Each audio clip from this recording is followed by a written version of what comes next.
Hey guys, welcome to my channel Ankit in Germany. मेरा नाम है अंकित और मैं रहता हूँ जर्मनी में। जब हम इंटरनेशनल एजुकेशन के बारे में सोचते हैं तो यार हमारे दिमाग में आता है कि यार USA is a good option, Canada is there, Germany is there and UK is there. But अब क्या हो गया, इतना कट थ्रोट कॉम्पिटिशन हो गया कि यार students are going in this countries की एडमिशन लेना हम जैसों के लिए बहुत डिफिकल्ट है। तो आज मैं अपने साथ एक नया ऑप्शन लेके आया हूँ जो कि है आयरलैंड। और यहाँ पे भी अब मास्टर्स करने के बहुत अच्छे ऑप्शंस हैं। साथ में यहाँ पे आपको बेटर कॉस्ट ऑफ लिविंग भी मिल जाएगा, इतना ज़्यादा खर्चा भी नहीं है और इजी स्टूडेंट वीज़ा प्रोसेस भी है। Plus you have better options of getting job after you complete your masters. और इस एक्सपीरियंस को शेयर करने के लिए हमारे साथ है सिद्धांत, जिन्होंने अपनी मास्टर्स की है आयरलैंड से, और he will be sharing his experience with us. Return on investment, I can personally vouch for it. तो सिद्धांत, मतलब आप थोड़ा अपने बारे में बता सकते हो कि अभी आप क्या कर रहे हो, कैसे आपकी जर्नी रही यहाँ पे आने की? मैंने अपना बैचलर्स ख़त्म किया 2017 में, and around that time only I started looking for colleges. It was back of my mind कि okay, I have to go and study abroad. And 2018 में finally I got admission in one of the universities in Ireland, Waterford Institute of Technology. And हाँ, then I started my college in September 2018. तो मतलब as such यार देखो, options तो USA का भी है, जर्मनी भी है, कनाडा भी है, और फिर आयरलैंड। और आयरलैंड एकदम कैसे से मतलब डिसाइड हो गया एकदम? सही बात है, Ireland is not a very popular let's say compare to Australia USA. But जो मेरा पॉइंट ऑफ व्यू था कि आई वांटेड अ कोर्स जहाँ पे ज़्यादा खर्चा भी ना होए और आप सीख भी लो और अच्छी जॉब भी मिल जाए। So at the end of the day is return of investment, and I felt after doing considerable research कि Ireland checks all boxes. मतलब cases it has lots of jobs, it is English speaking, it's not that expensive as US, Australia. So yeah, तो basically जैसे आपने island के लिए apply किया, for sure वो आपकी रिक्वायरमेंट्स को मीट कर रहा है। लेकिन आप थोड़ा ऑडियंस को बता सकते हो यार कि कितनी परसेंटेज मिनिमम चाहिए आपको बैचलर्स के लिए वहाँ पे अप्लाई करने के लिए, और कोर्स कितना मैटर करता है कि मतलब क्या बैचलर्स का कोर्स सेम होना चाहिए as come for your same should be in your masters, और ओवरऑल की कैसा रहा आपका जर्नी अप्लाई करने का? हाँ तो रही परसेंटेज की बात तो मेरी खुद की 70% के आसपास थी। एंड ऑफ कोर्स डिपेंड्स आप कौन सा कोर्स कर रहे हो, कौन सा कॉलेज में जा रहे हो, तो हर कॉलेज का एक अपना अलग क्राइटेरिया होगा। मे बी कुछ colleges will be okay if you have 50-55, but others might be like no, you need to have 60%। It depends in कितने एप्लीकेशंस आ रहे हैं, कितने लोग अप्लाई कर रहे हैं। तो of course it's a competitive environment, limited seats. तो मेरे साथ ये था कि मेरा इंटरेस्ट फाइनेंस में काफ़ी आ रहा था जब मैं बैचलर्स कर रहा था, और उस टाइम फिनटेक का एक बहुत ज़्यादा एक क्रेज़ था। तो मेरा ये था कि चलो मेरे को कुछ फाइनेंस और टेक्नोलॉजी का मिक्स कोर्स करना है। और उस टाइम वाटरफोर्ड में एक इंस्टीट्यूट ऑफ जो टेक्नोलॉजी है, वहाँ पे ये ऑफ़र हो रहा था। तो मैं यही सजेस्ट करता हूँ सबसे पहले कि आप जो भी आप पढ़ चुके हो, कोशिश करो कि कुछ कुछ उसका सिमिलर रहे ताकि आपको हेल्प मिले। और ऑफ कोर्स आप कुछ नया सीखना चाहते हो तो ऑफ कोर्स कुछ ऑन द टॉप कुछ नया होना चाहिए जिसको आप सीख सको वहाँ पे। तो रही डॉक्यूमेंट्स की बात, तो इन जनरल सबसे पहले इंग्लिश का काफ़ी ज़्यादा इंपॉर्टेंस होती है हर एक यूनिवर्सिटी की, और हर एक कोर्स की एक अलग होगी क्राइटेरिया। बट इन जनरल मैंने को टॉफल दिया था, पीटी था, दो टाइप के एग्जाम्स से सबसे ज़्यादा एक्सेप्टेड होते हैं वहाँ पे। एंड वो आप वेबसाइट्स पे जाके चेक कर सकते हो। And if you have like medium level English language तो आपको उतनी दिक्कत नहीं होती है। Okay. उसके साथ साथ लेटर ऑफ रिकमेंडेशंस लगते हैं। तो मैंने अपने बैचलर्स में 2 प्रोफेसर्स को रिक्वेस्ट किया था एंड दे वर हैप्पी। फिर you need to submit your CV, you need to tell कि why you are choosing Ireland as well, क्यों आप, स्टेटमेंट ऑफ पर्पस। तो आपको क्लियर होना चाहिए कि आपको क्यों कोर्स करना है, क्या गोल है। ऐसा नहीं कि बस कोई भी कोर्स किसी ने बता दिया आपने जाके कर लिया। तो you need to do a lot of research कि उस कोर्स के बाद क्या जॉब्स पर्सपेक्टिव हो सकते हैं। तो सारी चीज़ें you have to think from one end to another. How much time you have to wait?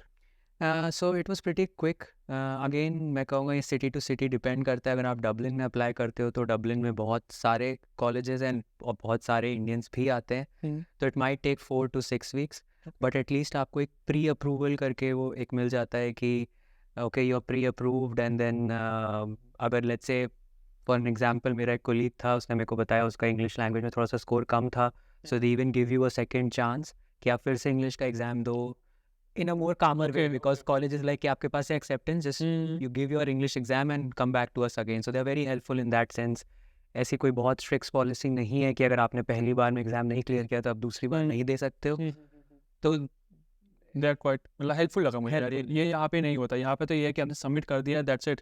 Now they will evaluate कि आपके डॉक्यूमेंट्स कैसे हैं, क्या प्रोफाइल है, then if they don't like it they will just reject you. But ये तो थोड़ा अलग अब चेंजिंग है मेरे लिए भी, बहुत अच्छा लगा मुझे सुन के। हाँ। बहुत अच्छा ऑप्शन है बच्चों के लिए। बिल्कुल। एंड उसमें कुछ ऐसा भी नहीं कि अगर आपके मान लीजिए कोई कॉलेज में बैक थी या बैचलर्स में इंजीनियरिंग स्टूडेंट्स की स्पेसिफिक होती है, तो पर्टिकुलरली इतना कोई डिसएडवांटेज नहीं था, एज लॉन्ग एज आपने आपके पास एक यूनिवर्सिटी की डिग्री है and you have submitted all your marksheets, they will go through it and they are not so fussy about. Again it depends on college to college, course to course. Dublin की कुछ बहुत prestigious universities हैं, of course वहाँ पे competition ज़्यादा है, तो you might even 1% के लिए भी you might lose on it. But in general मैं यही एडवाइस करूँगा कि don't go for the big university names, go for the course.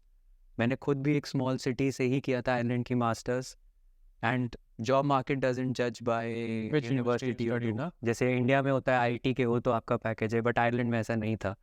आपका मेन जो है वो आपका इंटरेस्ट क्या है, किस प्रोफाइल में है, वो मैटर करता है, क्योंकि आप उसी हिसाब से काम भी करोगे और उसी इंडस्ट्री के लिए फोकस भी करोगे। यूजुअली यहाँ पे इतना नहीं होता कि आप कौन सी यूनिवर्सिटी से पढ़ रहे हो, in the end it matters कि आपकी डिग्री क्या है और आपने क्या काम करा हुआ, कितना एक्सपीरियंस आपके पास। तो अभी आपने एज अ स्टूडेंट जब आप वहाँ पे रहे तो आपका कितना खर्चा हुआ एज अ स्टूडेंट जब वहाँ पे थे, और क्या ऑप्शंस थे आपके पास to earn some to do some kind of part time jobs? हाँ, तो मेरा जो खर्चा था वाटरफोर्ड सिटी में मैं रहता था, वहाँ पे खर्चे थे 6 to 7,000 euros पर year. But in general I would say Ireland का average would be 8 to 10,000 euros। Of course Waterford city was a smaller city, तो वहाँ पे एकोमोडेशन ईजी था फाइंड करना and everything else. But Dublin में it will cost you around 10 to 12,000 euros। तो and रही बात पार्ट टाइम की, yes you can find a part time job, and depends आप कितना नेगोशिएट करते हो। Usually 10 to 11 euros per hour का है वहाँ पे सिस्टम। पर्सनली मैंने नहीं किया था क्योंकि मेरा कोर्स थोड़ा सा चैलेंजिंग था, 9 months का कोर्स था एंड 3 months इंटर्नशिप या थीसिस थी, तो मेरे लिए ये था कि I can avoid a thesis if I find a internship. तो बट हाँ, इट डिपेंड्स। आई मीन अगर आपके कोर्स में उतनी है, आपके पास टाइम मिल रहा है तो आप करो, नहीं तो आई वुड सजेस्ट कि आप फोकस करो कोर्स पे थोड़े से, क्योंकि 1 ही साल का मास्टर्स होता है। If you can focus fully and do some more certifications, activities, that adds a lot more value than a part-time, unless it is absolutely It's like a mandatory one. Okay, but like as you said, ki 11 euros is the minimum that you can earn per hour. Is there any kind of like 20 hours Germany में होता है as a limit per week that a student can work? But is it the same? same Ireland में भी same ही है, 20 hours per week is allowed, and once you have even completed your course, then while you're looking for a job you can even push for 40 hours while you are looking for a job. Okay, so on average you can earn around 450 to 500 euros per Correct. month, right? Correct, yeah. Okay, and अभी जैसे अभी आपने खत्म कर लिया अपना masters, you are done with your masters. What are the options after that? Like, do you get any kind of job seeker visa after finishing your studies? Yeah, बिल्कुल। And again एक इम्पॉर्टेंट पार्ट आता है Ireland के में, ये है कि Ireland rewards you if you are doing a course within IT, और they called it as a critical skill. So let's say उस कंट्री में अगर किसी चीज़ की शॉर्टेज है, किसी स्किल की, अगर आप वो कोर्स करते हो तो उस पर आपको they give you more benefits. Anyhow they give you a 2 years visa to find a job after masters. तो आपके पास है 2 years इनफ टाइम। आप कोर्स ख़त्म होगा, आप जाओ वीज़ा ऑफिसर के पास, यू शो देम आपका, उस टाइम तक डिग्री नहीं मिलती, but you just show your marks and they are okay with that, and they won't ask a lot of questions कि आपने अप्लाई किया था नहीं किया था। Say you get selected within this 2 years, कहीं आपको कंपनी मिल जाती है, and then there is a chance for them to sponsor you for this critical skill visa. तो अगर आपका रोल, जॉब रोल जैसे सॉफ्टवेयर इंजीनियर और ऑल दीज IT रिलेटेड जो टाइटल्स होते हैं, they get there is a category जहाँ पे आप जाके ढूंढ सकते हो कि आपका जो जॉब रोल है वो फिट हो रहा है कि नहीं हो रहा है क्रिटिकल स्किल में। एंड अगर हो रहा है तो कंपनी स्पॉन्सर कर देती है, it's not a big issue. 1,000 euros is for sponsorship, and that is for 2 years, and again more 2 years। अभी जैसे आयरलैंड में आप बहुत टाइम से रह रहे हो, तो how like is there any kind of language requirement कि जैसे डॉक्टर के पास जा रहे हो, ग्रोसरी शॉपिंग कर रहे हो, तो वहाँ पे लैंग्वेज का कितना रोल प्ले हो रहा है? बिल्कुल, it's normal like how you go to US और Australia, English is their main primary language. Language नहीं करनी चाहते एक्स्ट्रा, तो Ireland is a good option I believe. एक स्टूडेंट जिसने मास्टर्स किया, 1 year का कोर्स किया, so after graduating from the university कितना you can expect as your starting salary? Okay, तो अगेन ये थोड़ा सा डिपेंड करेगा कि क्या प्रीवियस एक्सपीरियंस रहा है। लेट्स से बिल्कुल फ्रेश ग्रेजुएट था, जैसे कि मेरा जो केस था, मैंने बहुत ही कम एक्सपीरियंस लिया था इंडिया में मास्टर्स के पहले, तो आपको 35,000 के आसपास का मिलेगा, जो कि मे बी बाकी यू कंट्रीज से थोड़ा लेस होगा, but then again expenses are not that high as in Germany वहाँ पे।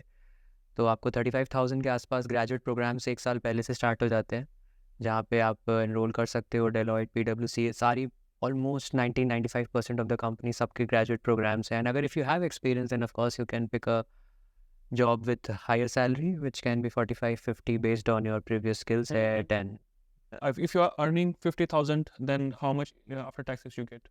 so around आपके पास 3,000 तक आएगा इन हैंड। आपको टैक्स क्रेडिट्स मिलते हैं, 3,300 के टैक्स क्रेडिट्स मिलते हैं। फिर उसके बाद अगर आपका कोई डिपेंडेंट है, इवन अगर आपने कुछ कॉलेज का कोर्स किया हुआ है, तो you can show the course in your tax filings में and you get some benefit. So even मैंने खुद भी लिया था, वो मेरे को 800-900 यूरो का बेनिफिट मिला था बाद में।